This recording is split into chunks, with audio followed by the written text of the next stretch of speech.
Good evening, everyone. Good evening. How are we? Good. Sweet. That's good. Thumbs up. Nice. So, welcome everyone to the book launch of a few books actually. So, there's Awaken Your Inner Lion, there's City of Memories, and Tolu, what's the third one called? Actually, there's 4 books, aren't there? City of Lost Memories. City of Lost Memories, that's the one I never quite understood, but yes. Awaken Your Inner Lion. Yes. And on the train to Hell. On the train to hell, yes. If you have to That's read an anything interesting in one. children's literature, if you have to read anything, you can as well. Oh yes, and then there's a couple of children's literature books as well. We'll get to that in a bit, but so like I said, welcome to the book launch of Toledo, the Royal Lion of Newcastle.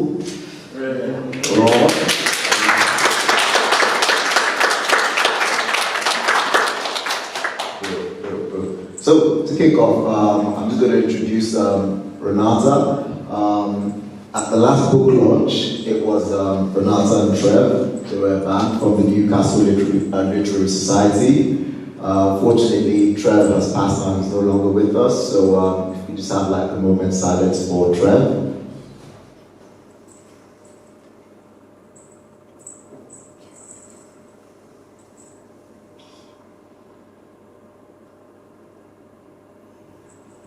Thank you. So, Renata is going to come play some music for us right now. Over to you, Renata. Round of applause for Renata, please.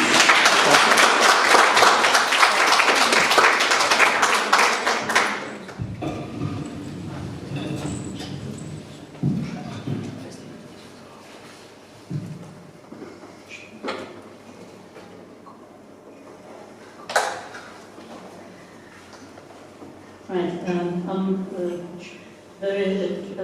I mic up in a complicated way, so I hope you'll be able to hear things the right way.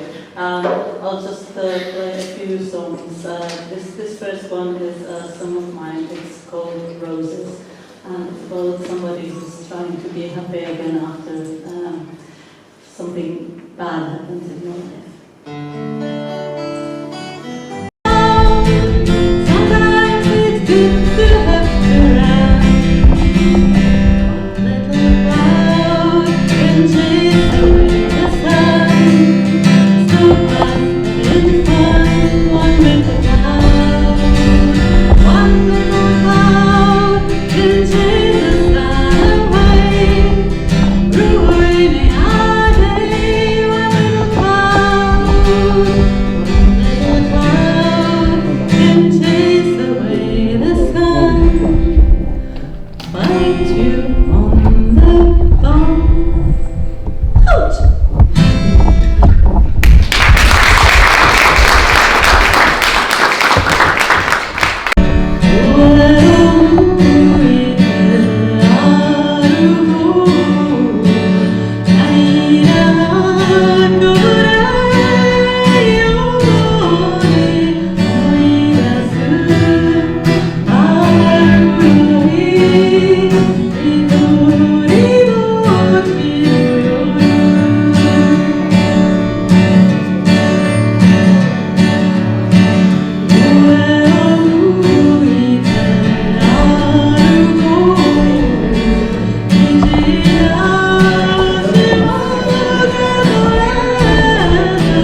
Thank you very much, Renata. A round of applause again.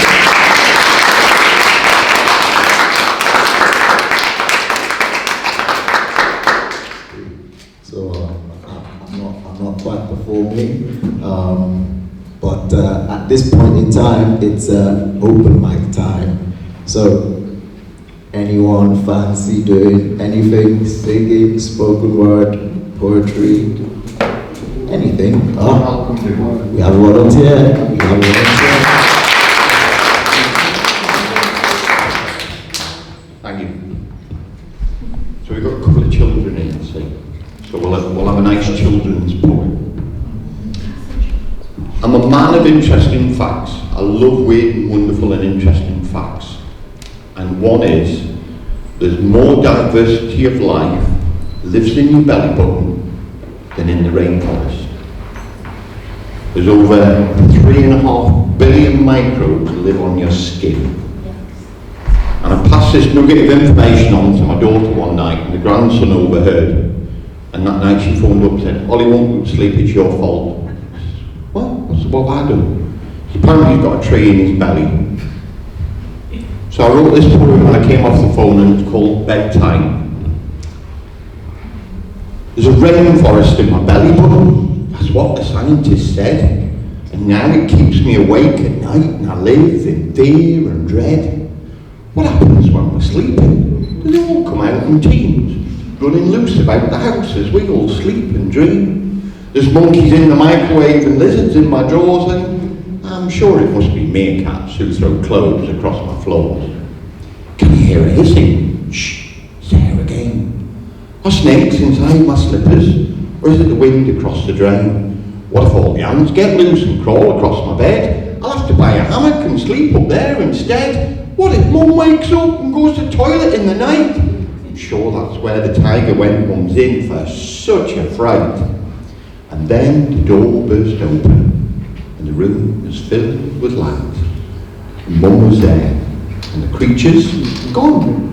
Why are you awake tonight? The Mum was this monkey, and you should have seen the ants. And I've been checking all my trousers, and I want them in my pants.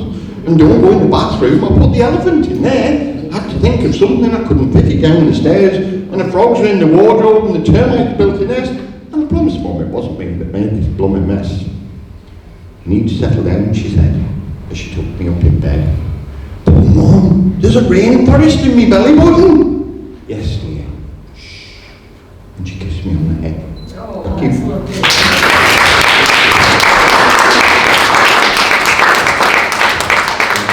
Thank you very much.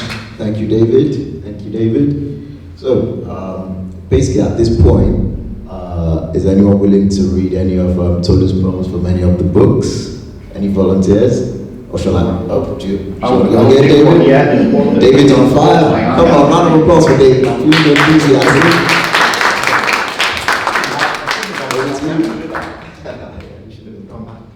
Right, so I had the honour of getting these books in advance. Yes.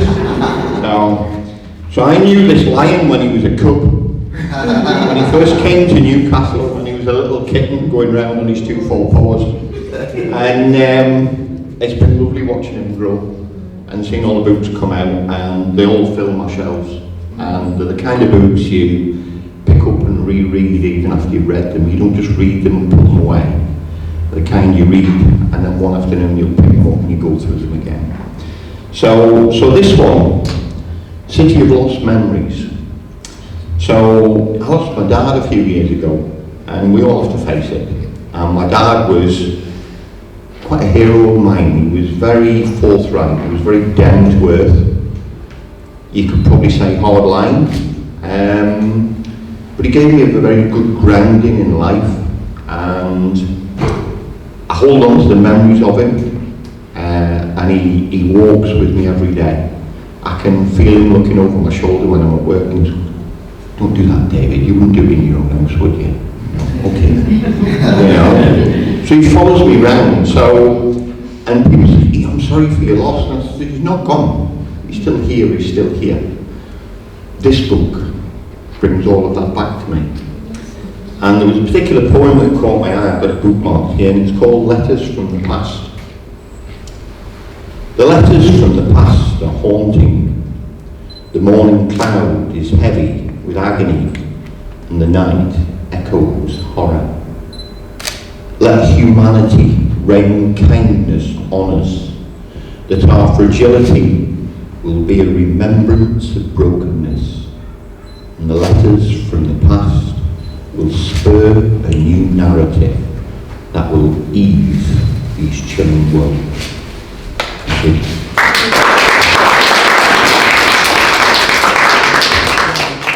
Thank you, David. Thank you very much. Thank you, thank you, thank you. So, I forgot to mention, silly me.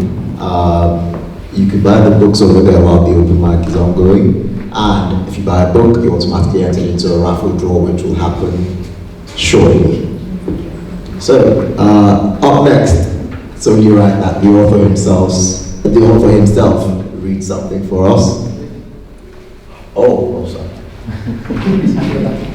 Right, so we have Adiola, sorry, not just yet, wait for Tolu, we have to build up to the main event. We have Adiola that's here to read something for us. So, over to you, Adiola. Thank you.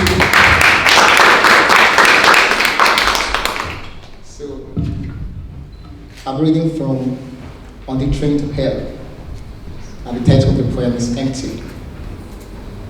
In Kaduna, a baby's first cry scared heaven's curtains. This innocence has been watermarked by rancorous wailing. A baby's first abode is a nest of evil, of terrorists and agonists that portend danger. A baby's welcome song is hollow and melancholic. The language of laughter is a forgotten memory. A baby's trauma etched on her veins is a sign of the times. Thank you.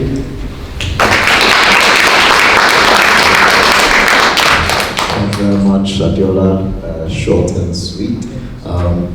Actually, I think myself, I'm going to do one from the Awaken Your Inner Lion. Hold on a sec.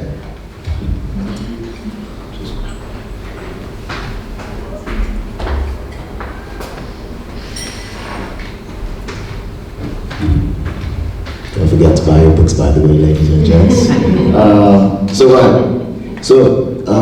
This book, Awaken Your Inner Lion, I think this is my favorite of the three books, aside from the children's books. I think the message of this, totally correct me if I'm wrong, is just basically fulfill your potential in life. So it's got a lot of inspirational like poems and whatnot, but I think my best really is page 70, page 72. Yeah, page 72. Yes, it's actually titled Awaken Your Inner Lion as well. So that's chapter 8, page 72 of the Awaken Your Inner Lion. Just give me a sec while I find that.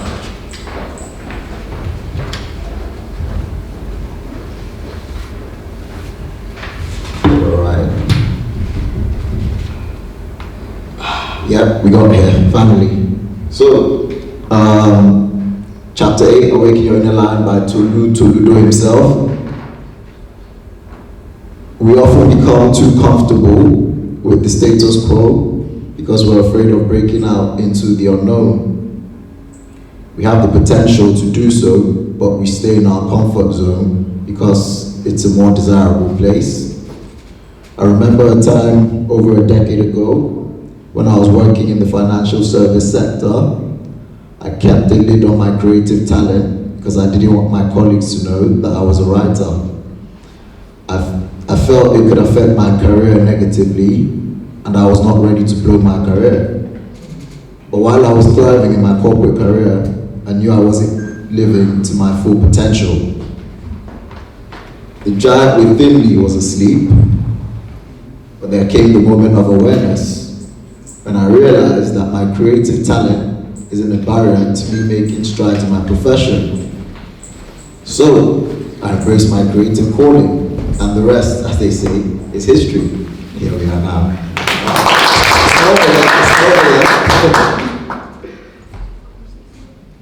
If If I had kept on believing that the lie that my creativity would have a negative impact on my career and not allowed myself to express it, I would have lived my whole life with latent gifts and dreams that would follow me to my grave. Many of us end up as mediocre because we don't challenge ourselves enough. We don't allow our gifts and talents to be refined and expressed for the world to see. I encourage you to stretch your thinking, renew your mindset, change your beliefs. There's something greater on the other side. I was once employed by a multinational company in Nigeria, and I knew deep down that I was made for more. There was a conviction in my spirit that I was carrying gems that are beyond that place I was at. I was made for global impact.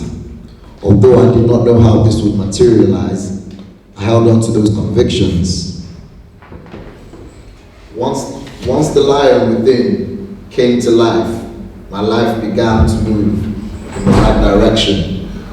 Like the parable of talents in the Bible, we all have different talents, but that have been bestowed upon us. But the question is, how are you using your gifts and talents?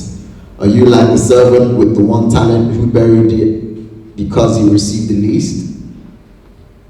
I hear people say they have no talent, they downplay their potential and believe the false narrative that they're not good enough, and nothing can be farther from the truth. There's no one on this earth without potential. All we need to do is to discover the potential and awaken the lion within us. So this is quite a long chapter, so I'm just going to stop over there because I think the message is quite clear and straightforward. I think what Tolu is trying to say is that basically we all have gifts within us, and sometimes we suppress these gifts because we're afraid or we're not confident enough, or we just feel we're in an environment where, you know, your gifts may not be appreciated. But at some point in time in life, you just have to take that leap of faith, just like Tolu did. You know, he said just under a decade ago, he was working in the financial sector. Well, he still is actually, but you know, he decided to take that bold step and embrace his literary endowment, really. And here we are, what, 14, 16, Tolu, how many books right now? 18 books in and counting, you know.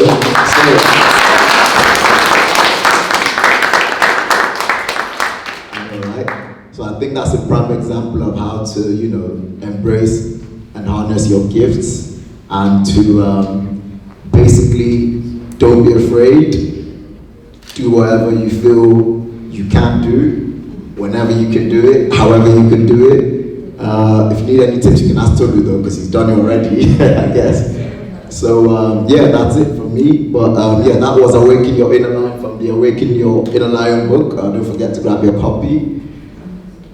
And up next, I believe, is there any other volunteers for open mic night from any of the books? Tolu? Not you, David. Alright, I think we'll head over to the main man himself. So, ladies and gentlemen, can I get a roar?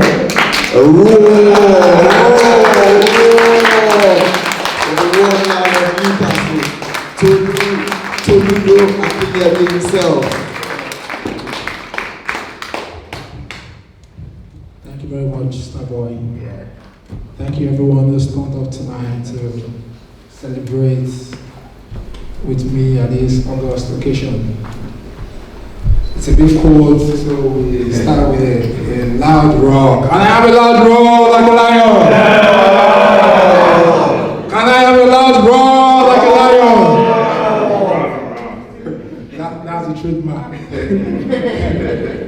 Yeah, so it's a poignant night for me to celebrate the release of my 4 books tonight, and I think the message here is quite important, it's poignant as well.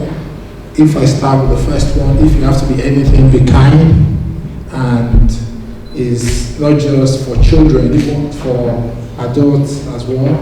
I remember like we played football about 2 weeks ago, and I was sharing the invite to the guys on the football pitch, and they were like, "Oh, you better be kind on the pitch." So it's a message that like resonates with all of us, that we have to, if we have to be anything, be kind in the way we live, in the way we interact with others, even people around us as well. We need to show people kindness irrespective of wherever they might be, because through our act of kindness we make the world like a better place. So that's the message. So I'll just read a excerpt from this. I know we don't really have a lot of children in the room tonight, but just so. Dad had just arrived at school to pick Angie and Abby. It was raining heavily.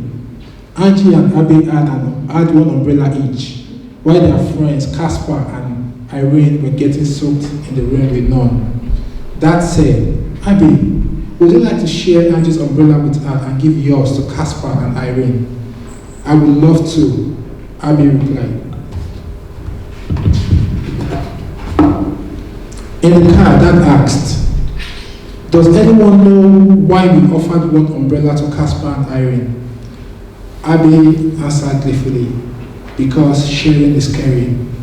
Also, so they don't get wet." Angie chipped in, "It pays to be kind." "Very well said, kids," Dad said delightedly.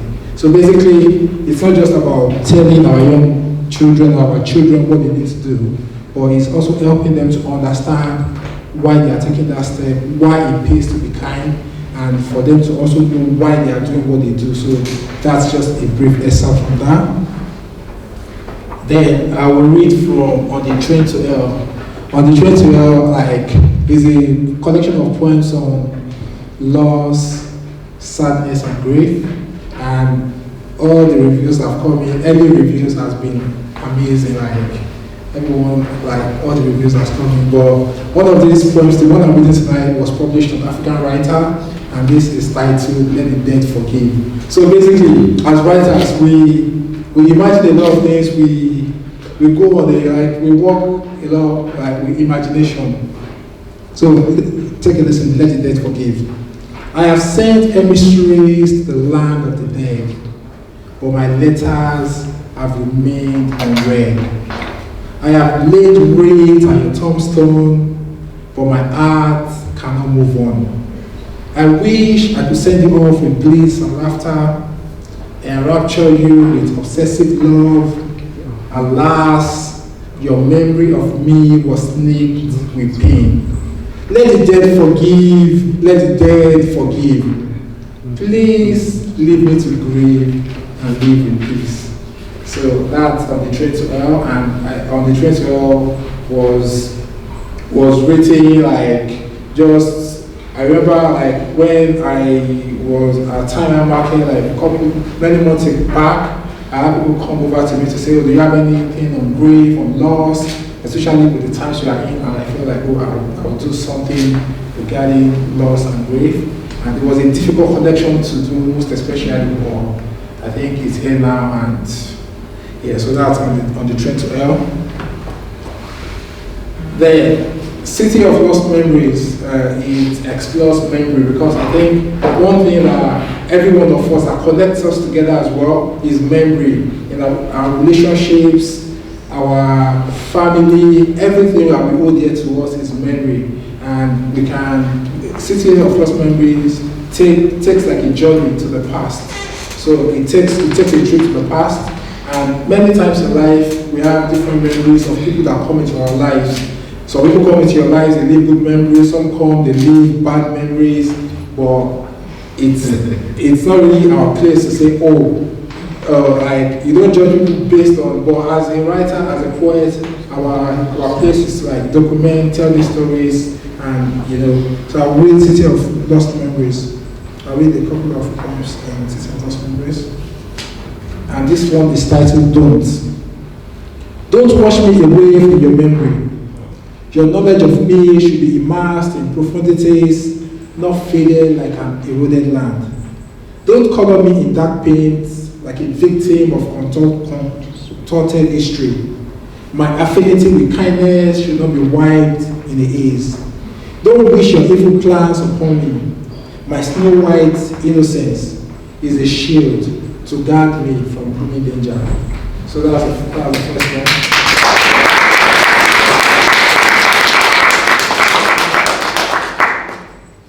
The final one we read from City of Lost Memories is titled At Rest with the Sea. At sea, tranquility spreads like God's eye upon the earth. Nature is a miracle. The songs of the birds and the dogs that color the surface of the sea. Nature is spreading its wings. The blue sky is a silent melody. A poet's lens is on autofocus to capture the magic of nature. Thank you.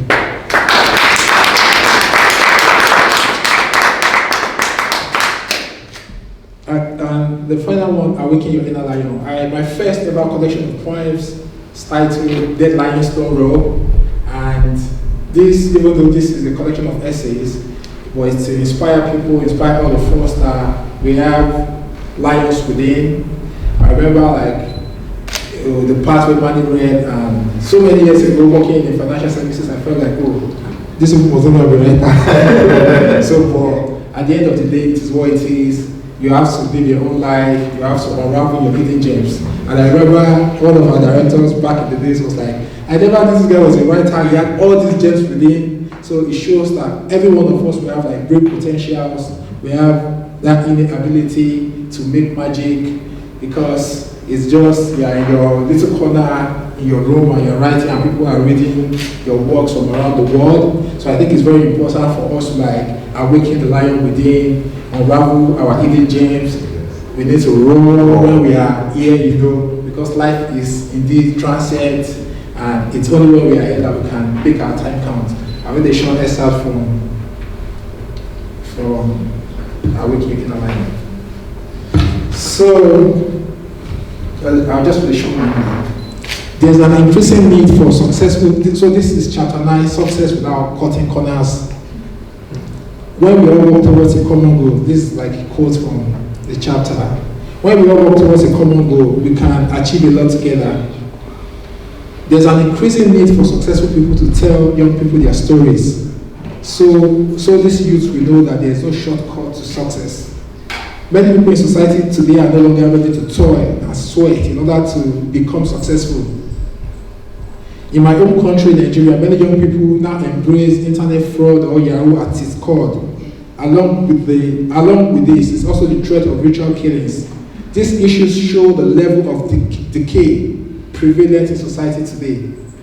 On the academic front, some students are no longer committed to reading and studying to achieve excellent grades on their exams. Examination malpractice has become a plague that affects the quality of the graduates our universities produce. While studying for my master's degree, some students pay to have their coursework done for them. Some pay other people to write their dissertation. People are more concerned about the results than investing in the process that will bet the results. So this chapter is just telling us that we must encourage, when we tell our stories, we must encourage people to that we can be successful without cutting corners. A lot of us work like some of my colleagues are here as well, working in financial services. We can show people the pathway to become successful without you having to bend the rules, without having to cut corners.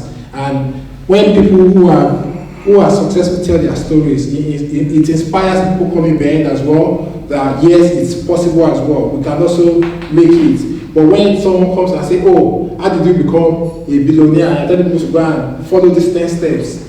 But let people know how you did it. Let your own life also inspire others to awaken their own inner lion as well. Thank you very much.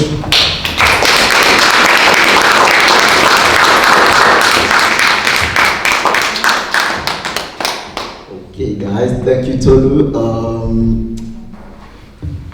First of all, don't forget to get your books, and there's the raffle as well that will happen when you get the books. I think those were some good messages by Tolu, and everyone should just be like happy, basically. Right. So guys, there's going to be like Q&A with the panel right now. I'm just going to introduce the panel. So we all know David Rowe over here. I'm going to talk to David Rowe.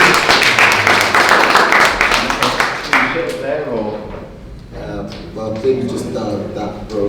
Are we sitting in the front row? Oh, they're putting you on the hot. They're putting you on this hot spot. So yeah, it's over here. And we also have Oluwade Taiwo as well. Is Oluwade here? All right.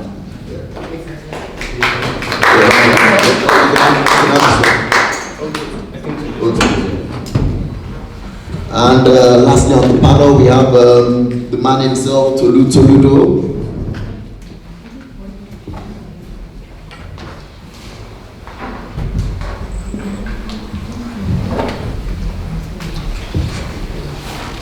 So this is the part where you grill them and ask them difficult questions. And yeah, right. So who's going to kick off? Okay, we're going to start with Lady Taiwo. Ladies and gentlemen, round of applause for Taiwo. Good evening, everybody. I'm very sure you're glad to be here. This man is very prolific in his writing journey.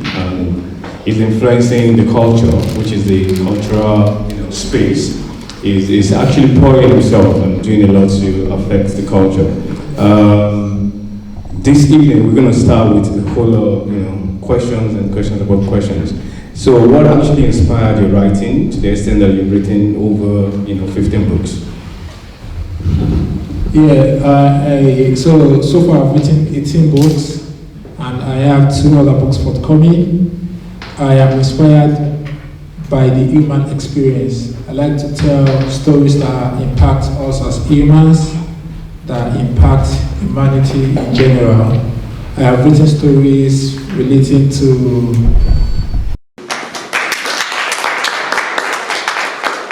Good evening, everybody. Evening. I'm very sure you're glad to be here. Yes.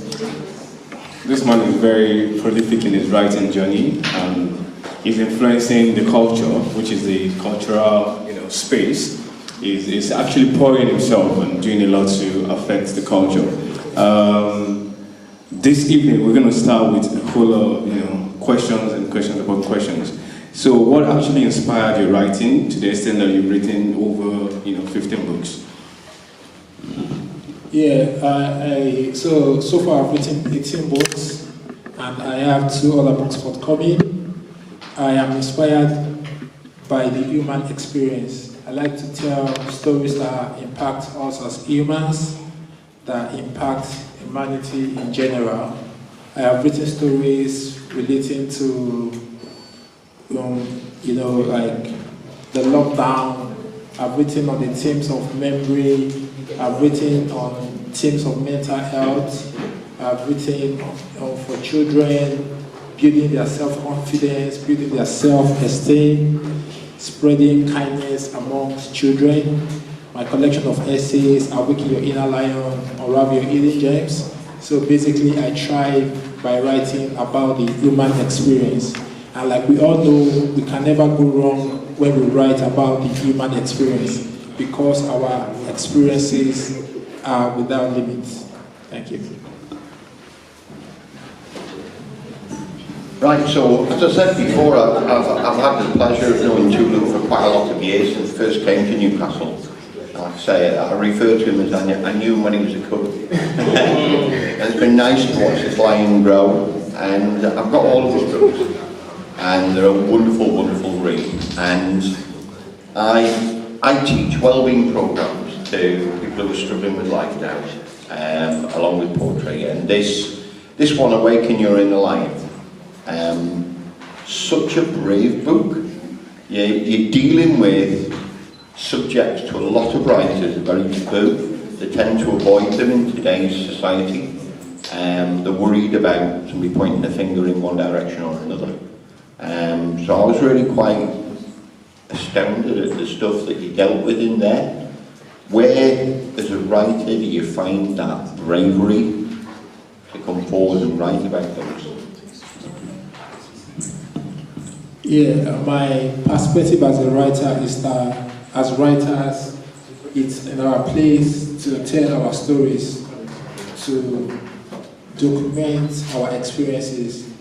And I believe that I have to tell the story as a writer, because the problem is, if I don't tell this story, like you said, others might find it problematic as well to tell the story, and it might lead to erasure. So someone has to step out there and tell the story. And there are difficult situations, as writers that, you feel like, should I write? Should I begin? Because of the way society is, there are people that want to stifle other people's voices. There are things that in this generation we cannot really talk about, we cannot express ourselves freely, because the blood might actually come for you. So I think the bravery just comes from the fact that there's a story out there, and I believe that I have that voice to tell the story, and people will listen, and so I think the bravery just comes from the fact that, and I feel like I work as if I'm a writer on a mission, like, any day can be my last day, and I don't really want to have a lot of unfinished manuscripts, so I work with that kind of mindset, like, let me just write now, let me make my impact now, and yeah, so that's the mindset. Wow, that was brilliant. Okay, how do you put things in perspective? We have a whole lot of people's truth out there. How do you, as a writer, express your truth without trampling on the truth of a whole lot of persons, on the social media space, across platforms, trying to also talk about their truth? Then secondly, on the train to hell, you dealt actually with grief. Grief is like an open wound that is begging for probably healing, or that we have decided to bandage with shenanigans. So how do you express grief and then come out of grief, without going back to that wound? Yeah, so in terms of telling my story, like, irrespective of what people will say on social media or out in the outside world, I believe that, I think in telling the stories, we have to be careful about the way we tell the story as well. It's not just about, like the world we live in today. You don't just say, you must not have I don't care attitude. Like where we come from, like in Nigeria, we have our own culture, our belief system and everything. And in the UK, for instance, it's a whole lot different. It's a different way of life. So I can't just come and say, because this is bad in Nigeria, it must be bad in the UK. You must learn, you must be emotionally intelligent, you must understand the culture of the people you are living with as well, and you must be able to so you must be able to respect other people's voices as well. So it's not just about, this is my belief system, and this is the one and only road, and everybody must follow.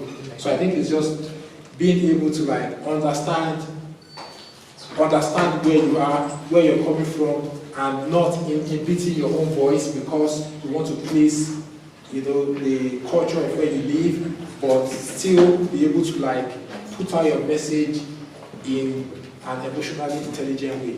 So I think that's the way I look at it. I don't just say, I know that I have a couple of points that just in my system that I didn't put out there because either my editor says, don't let us put this out there because it might be insensitive. So I'm also aware that we have to be sensitive to, to our community, or in the way even the work we put out there. Not like I'm censoring myself, but it's being intelligent as well. That you must be able to know, and you should know what you're putting out there and what you should not put out there. So that's one. Then in terms of grief being an open wound and coming in and out of grief, I know on the train to hell, it was really, really difficult because at the time I was writing it, and even afterwards, I could not just go downstairs. If I had to go downstairs, I will have to put on the kitchen lights, even up until now, because I was just so scared of going into the dark, and it was just it was a bit like turbulent. So but it's better now. But I feel like grief is something I don't really want to. I think it's a really difficult space to be in. It's very, very difficult.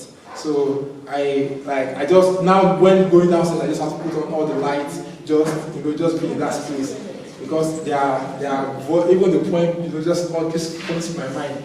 Let the dead forgive, let the dead forgive. I'm like, oh, what's going on here? What have I gotten myself into? But I know that with time, it's going to but time heals everything anyways. Yeah.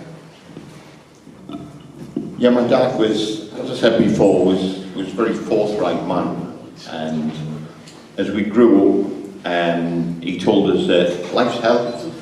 He was quite happy to accept that there was bad bits, and to explain to us, even as children, that as well as the good bits, there was bad bits. And one of the things I like about your writing is you're ready to explore the bad bits as well. I find, as writers and poets, we write about all sorts of subjects. We get spurred on by natural disasters, man-made disasters and things like that. And I find it really quite difficult to write about things such as Grenfell Fire, Twin Towers, etc. and things like that. I find it difficult because grief is a very individual thing. We all experience it in our own way. And I find it difficult to write about because it's something that's very individual to me. So I kind of look at it and think, yeah, but is it the same for somebody else? So especially this one, On the Train to Hell, I enjoyed reading that. But I have to say it was a sad book. It was a sad book. You raised some tears, mate. Right? But at the same time, I love the honesty within there. That, for want of a better description, the shit's going to hurt. But it helps bring an understanding to it. Well done. Thank you very much. All right. So I will quickly want to chip this in. Please don't only buy the books for yourself alone and your family. You can buy in bulk, send to schools, let them study it. Tolu is like an Amazon, an arts impresario, so we need to encourage his work, and then so buy in bulk, send it to school, send it across platform, across geographies, down to Africa, down to Asia and every other stuff. Let people know about this. You can snap the books and then tweet them on your handle, hashtag, City of Lost Memories, on the train to hell, and a whole lot of stuff. So I'll just want to chip that in. Then back to you. At what point do you move grief from your bedroom to the living room, or probably to the anteroom? Then at what point do you actually push it, to where it is supposed to go? Like, throw it into the air or into the wind, and so that you can stand up and live an upright life. Because sometimes people stay so much with grief that they refuse to be useful to the society and themselves. There should be a point where we'll probably wake up and then tell myself, even the Bible says at the point, God had to tell Joshua while he was grieving that Moses is dead. You need to remind yourself that what is dead, and then you should climb and then move forward. Because it could actually be retrogressive. Sometimes it could hold us spellbound, and we don't want to do anything again because of the kind of attachment we have to probably the personnel or whatever situation that causes us grief. So at what point do you advise your readers to stand and then move forward?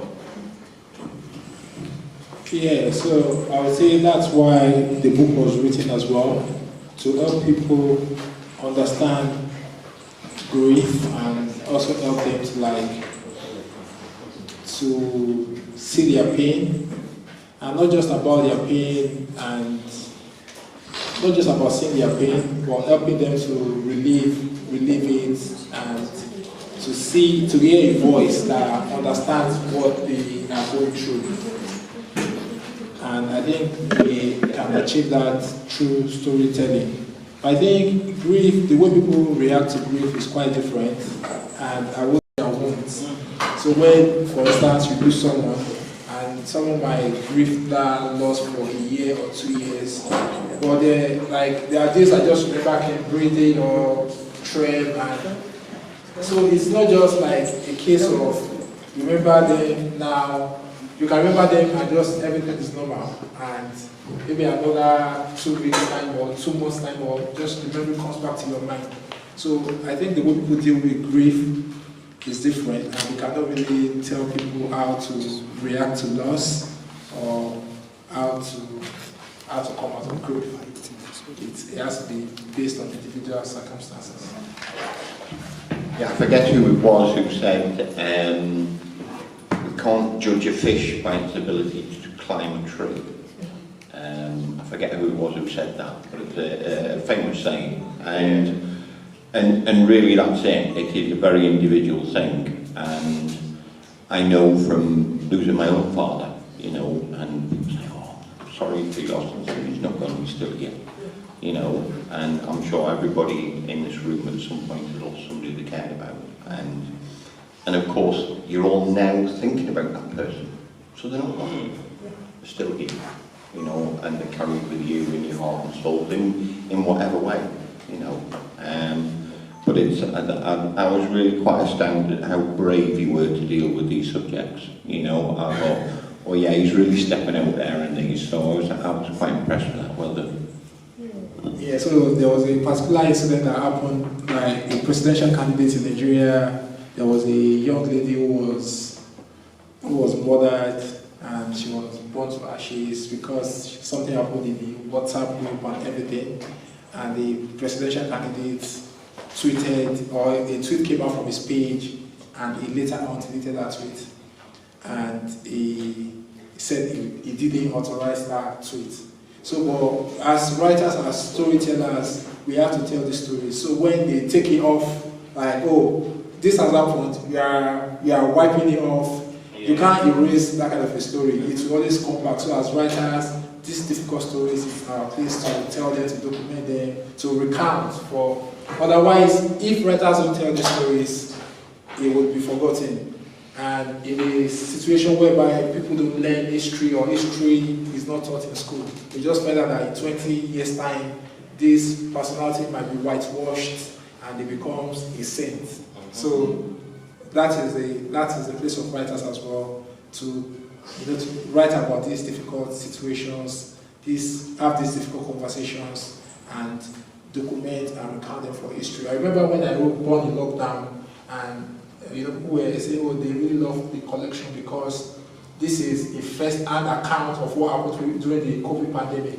Because you will find out that in 20 years time, 30 years time, you will be written literature about the pandemic, and it will be something entirely different.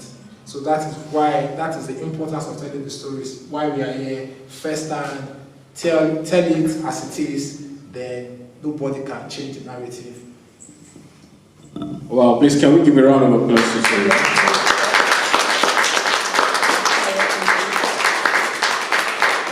I would like to switch to the audience. I don't know if anyone wants to, volunteer to say one or two things about, the collection. Okay, I guess most of you are just seeing the collection for the first time.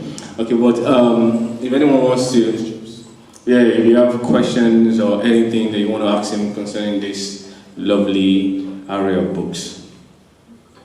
Anyone? Okay. Do you want me to? Yes. Alright, cool. So, Tolu, quick question. What is your inspiration to keep going even when, sometimes you may be tired, you may be stressed, or when you're just feeling low? What keeps you going? Like, what's your inspiration?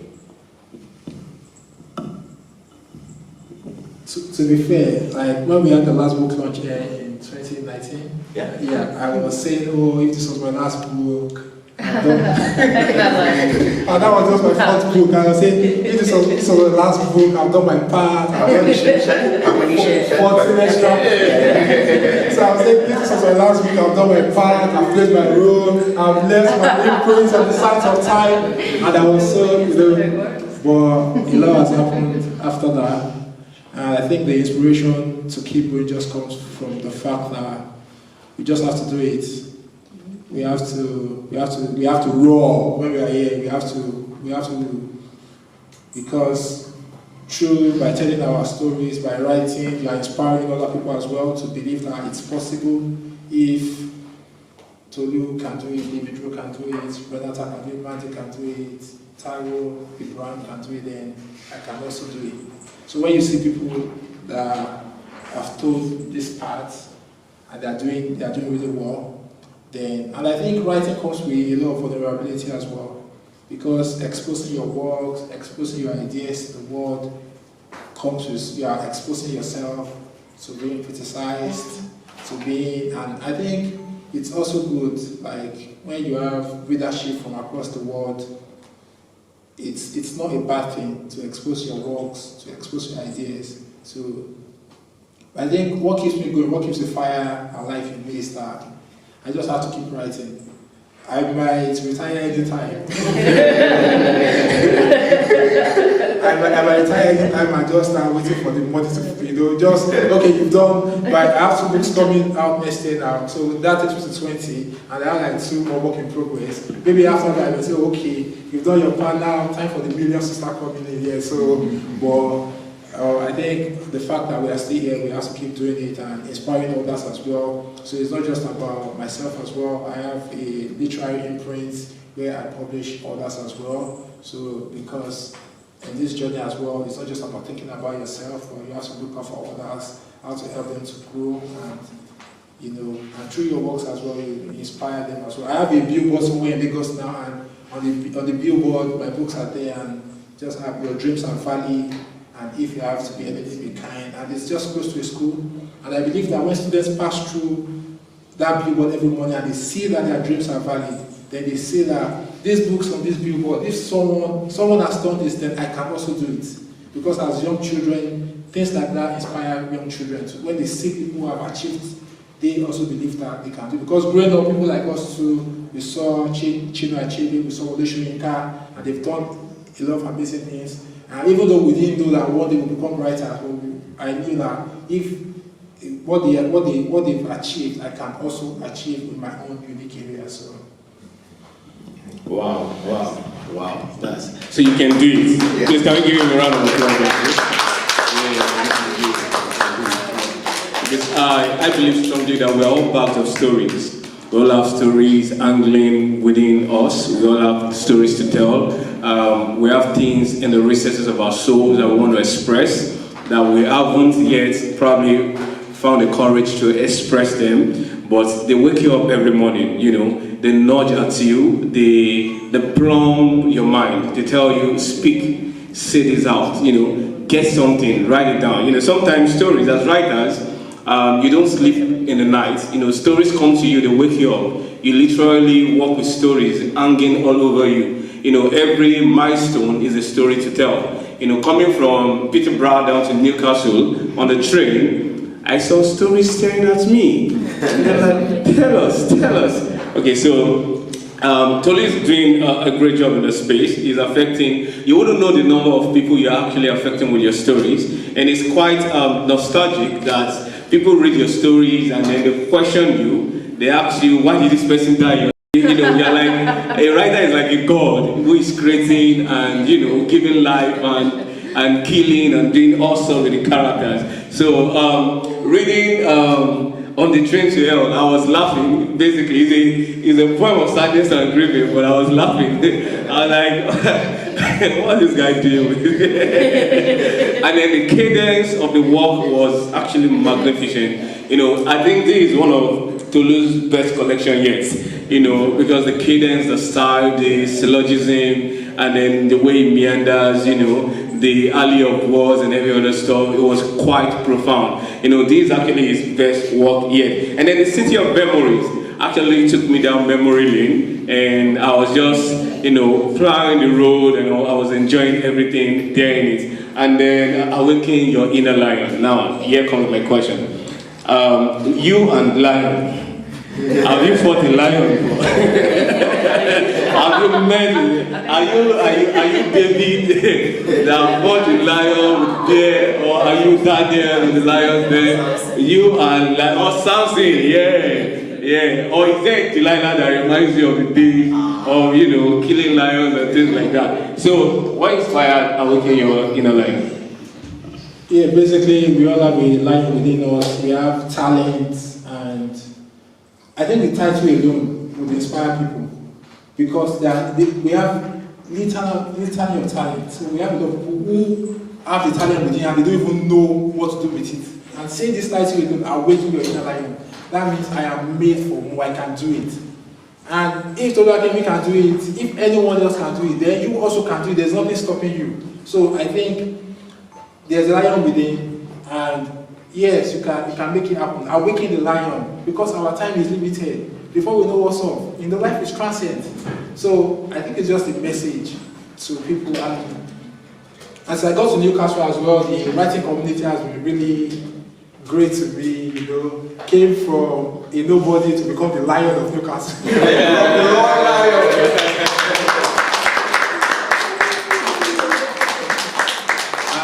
Shout out to Matthew Maxwell. It was at the stanza that I performed for the first time ever in Newcastle. I think that was in 2020. You were absolutely amazing. Yeah, I think that was 2016, 17, thereabout. Yeah, so shout out. Please let me on the stage, man. But now we are here, and it goes to show that your dreams are valid as well. You understand? Your dreams are valid. You can achieve the impossible. So that's the basis of that. Yeah, like I've said before, I've watched this man grow over since he first came to Newcastle. You know, he hasn't got any taller, but he's certainly got a lot braver and a lot more out there, you know. And it's a good ethos to have for your life, to be that brave. He dreamed of this when I first met him, and we discussed this when I first met him, and he's made it happen. And I suppose at that time you looked up to me a little bit back then, didn't you?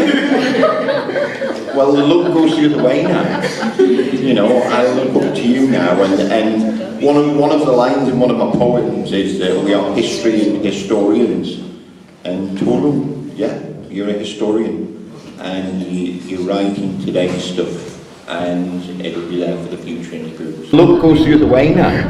You know, I look up to you now, and one of the lines in one of my poems is that we are history and historians. And Tolu, yeah, you're a historian, and you're writing today's stuff, and it'll be there for the future in your books. And they're all fantastic books for their own reasons. You know, this one, On the Train to Hell, that's such a brave book to deal with such a difficult subject. I was very, very impressed with that, and like I say, raised a lot of tears. City of Lost Memories, another good book. Anybody exploring loss or anything like that. It helped me deal with some issues that I was struggling with over my losses in my life. And Awaken Your Inner Lion is such a brave book as well, in that you deal with subjects in there that most writers are scared of talking about nowadays. There's so much finger pointing goes on. There's so much anger and animosity on social media and stuff like that we, as writers, we start to avoid it because we don't want the confrontation. You know, it's a difficult world out there now. You have to watch every word. So I quite like that you deal with the downside of life as well as the upside. And one of my pet hates is people in the world who say, "Oh yeah, you just got to try a bit harder, you know, and everything's going to be wonderful." No, that's not the reality of life, and there's reality in that book, and I enjoyed it for that reason. So if you haven't got them, get them bought, because they're worth reading. Thank you. Thank you very much, David. Wow. Okay, please step up. Can I ask from here? Okay, you can. I wonder if writer's block is something you experience and how you deal with that, or like times when motivation is low. Yeah, so I would say there are times everywhere is blocked, and I have like a novel on my system now that I'm still trying to go. I'm still trying to find a way around it, but every morning consistently now for over 10, 14, 20, close to 20 years now, I jog. I love nature, walking every morning, you know, skipping, exercising, you know, just doing a lot of things around keeping fit. And So I don't tend to force my work. I let it come naturally, considering I've written so many books as well, so I feel like I'm not under pressure. So if nothing is working for me at that moment, I let it be. I don't try to like force myself to write. I come back to it, and when I feel like, oh, there's something then. But like writers, like Taiwo was saying, at times in the dream, I've been sleeping before, writing ideas came to me, and I just woke up and I said, so it comes from different places and even when you least expect. So, but these days I tend to turn off my TV a lot because TV even stresses me out, because when you see a lot of sad news, you want to be writing a lot of sad things as well. So you're the best bet not to write a lot about loss, grief, and all of that. You have to be turning off your TV, otherwise you'll be stressed. You'll be stressed. So yeah, but I tend to just walk, exercise myself, just keep fit, walk around and see what drops. But I don't really pressure myself. I'm not one of the writers that say, oh, write 100 words every day or write 1,000 words every day. I write when I write, and I think for writers as well, don't put yourself under pressure. When it comes, it comes. If it doesn't come, it does not come. So yeah, unless you're working to like different people, different styles, whoever works for you, just do what works best for you. Okay. Any other questions from the audience? Your time starts now. What's your routine like when you do stuff like that? How do you like get into the zone? Do you have like something you do? And to get into the zone, I think it's quite easy for me because I use my phone basically. So wherever I am, at times everyone is sleeping in the house, and I'm just all by myself writing. So it doesn't really have to be anything serious to get into the writing zone. Once the inspiration drops, like every writer will tell you, it drops anywhere, and you just keep writing. And now it's quite easy on our smartphones. We can just type and put the initial thoughts down. So even up onto my Facebook, all the draft of the manuscript, or majority, are somewhere on my notes on my phone. So I think it drops anywhere.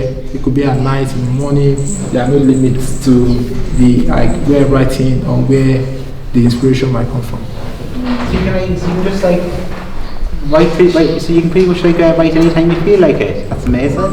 Yeah, any time of the day. Wow. Yeah, every time. Nights. I've written some manuscripts just night, some in the morning, some. I think Black Does Not Equal Inferior was most on my morning jogging as well. So just going out on morning exercise, and it was just. You have to tell me how you do that. If there's even the slightest distraction, I can't do anything. Ibrahim, okay. My name is Ibrahim Ibrahim. I'm a writer as well. Mine is more a comment than a question. Oh, okay. Because so I heard one of the titles, if you're going to be anything, be kind. And when I heard that, I just smiled because Tolu right here,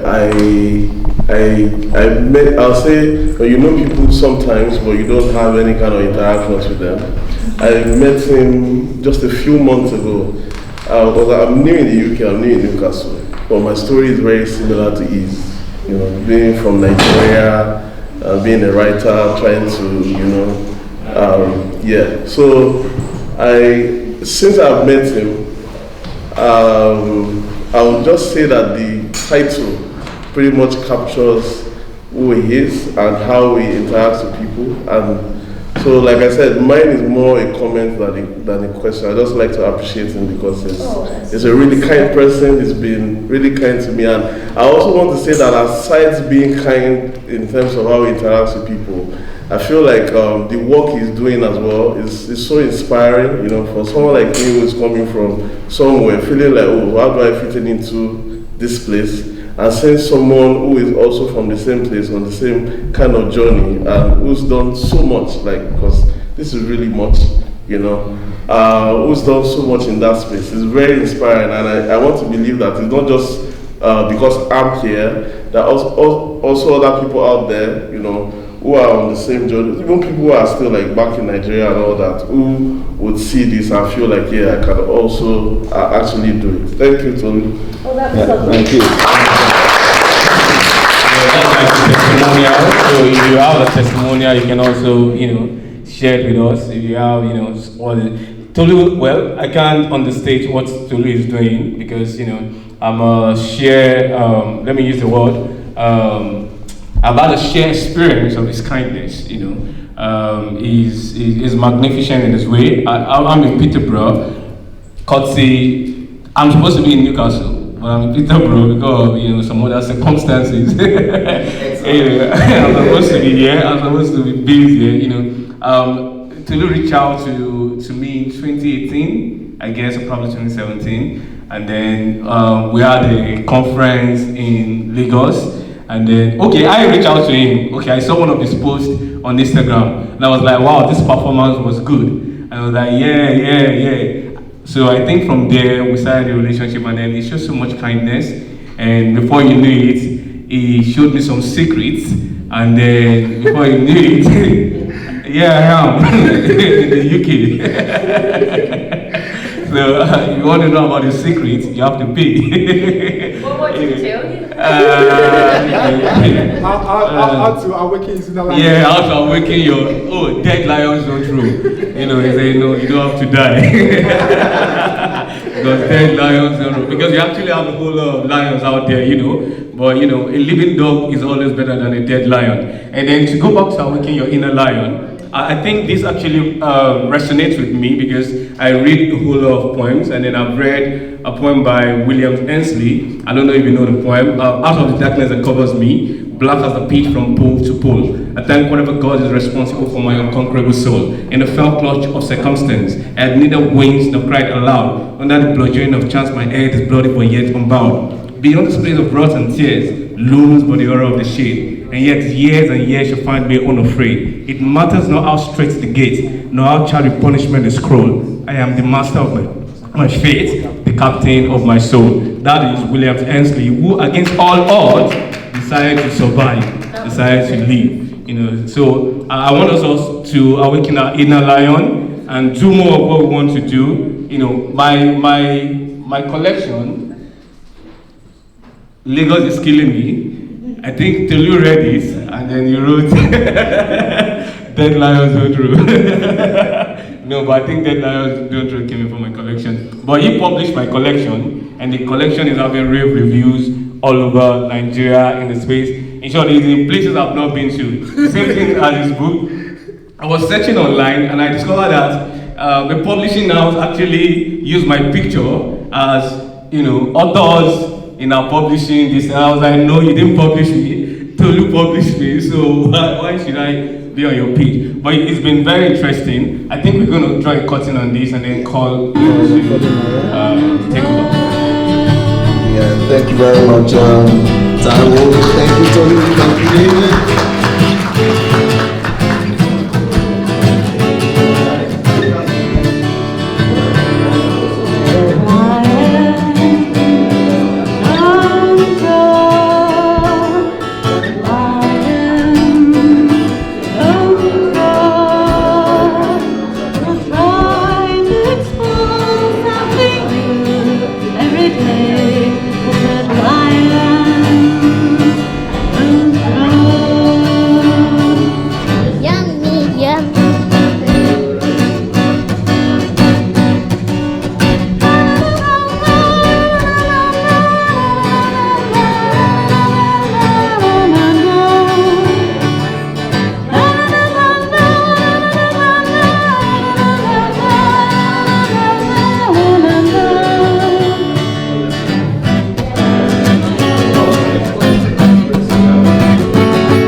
this is the first time it's been performed. It's, I just wrote it yesterday. The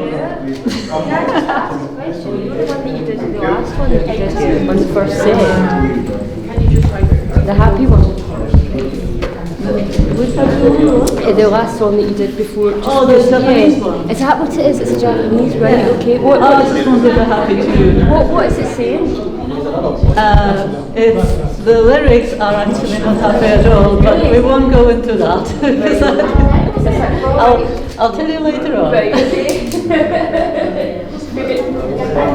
Do you like that song? The Tolu A?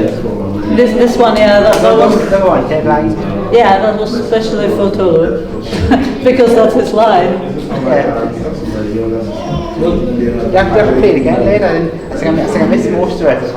Oh no, well, if Tolu wants me to play it again, I can play it again. I'll just do something a bit different now.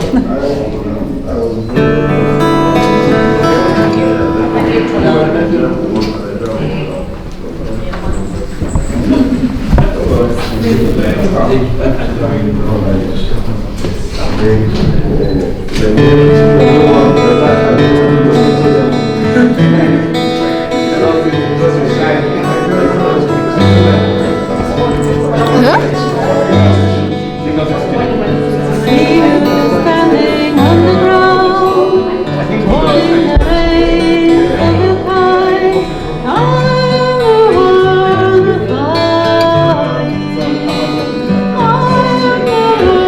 I'm the flying, I'm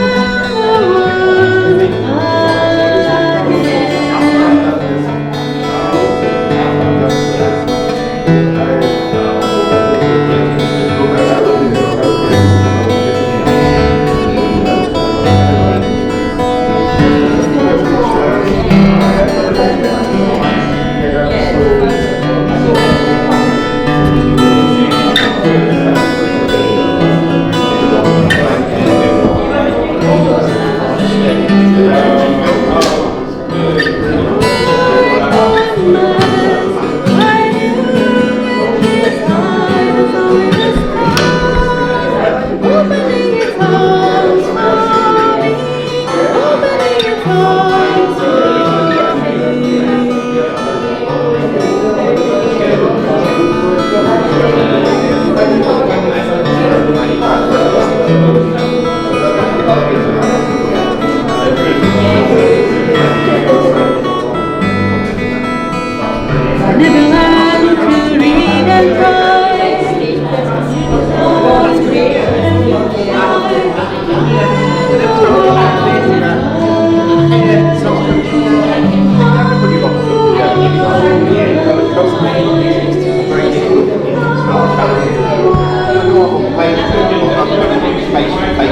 Yeah.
I have my lovely assistant, the lioness herself, Missy. Round of applause for my lovely assistant.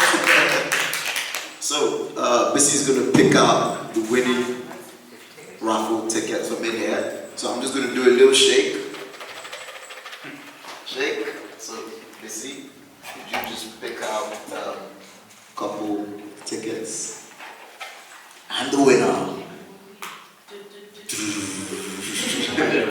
Number 18. Number 18. Who's number? I think that's me. Yeah. That's me. It actually is me, you know. I have 17 to 23, so that's me. Yes. Let's see if I won again.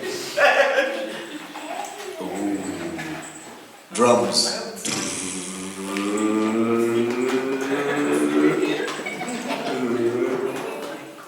I'm the winner. Me again. Right, okay. I'll gladly give away one of my winnings. So let's try this again. And finally, Number 8. Number 8. Who's number 8? Number 8. Kim. There you go. Tolu A, please, for your winnings. And wait. Oh, yes. You want one more baby been lynched. You're not 2 weeks in the Caribbean. Well, Just pick one.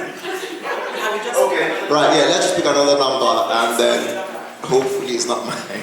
15. Number 15. Number 15. Oh, that's actually number 15. Hey.